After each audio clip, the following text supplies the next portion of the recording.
Hello, काय म्हणताय? कसे आहात सगळे? लवकरच दिवाळी सुरू होते आणि दिवाळी म्हटली की घराघरात केला जाणारा फराळ हा आलाच, पण त्याच्या जोडीला आणखीन एक महत्त्वाचं काम ते म्हणजे झाडलोट क्लिनिंग. आणि आम्ही आमच्या केलेल्या बागेची झाडलोट तुम्हाला दाखवत मी याच विषयावर थोडं बोलणार आहे. झाडलोट म्हणजे केवळ नको असलेल्या गोष्टी काढून टाकणं नव्हे, तर जुन्या केलेल्या गोष्टींना नव्याने उजाळा देणं देखील आहे. आणि म्हणूनच बागेच्या झाडलोटीसोबतच मी बागेत आलेल्या फळाफुलांच्या फोटोचा देखील ह्या व्हिडिओत समावेश केला आहे. आशा करते तुम्हाला हा व्हिडिओ नक्की आवडेल. बरेचदा झाडलोट म्हटली की डोळ्यासमोर उभी राहते ती घराची झाडलोट आणि त्याच्या रिलेटेड कामांची ती यादी. आणि मग त्यात कोळ्याची जाळी काढणं असेल, कपाटं लावणं, नको असलेल्या गोष्टी काढून टाकणं, लादी धुणं इत्यादी आणि बरंच काही.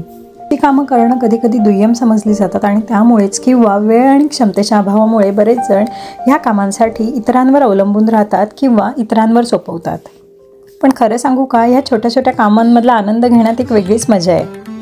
आणि हो, फुल टाईम नोकरी, घरात लहान बाळ आणि घरकाम सांभाळून ह्या छोट्या छोट्या गोष्टींमधला जर आनंद घ्यायचा असेल ना, तर काम कोणतंही असो त्याची थोडी पूर्वतयारी आधीच करून ठेवली ना की कितीही अडचणी आल्या तरी ते नक्की पूर्णत्वास जातं.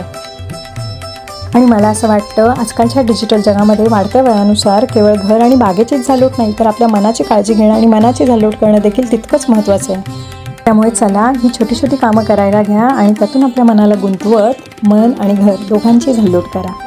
सर्वांना दिवाळी सुरू होण्यापूर्वी झाडलोटीसाठीच्या शुभेच्छा. धन्यवाद.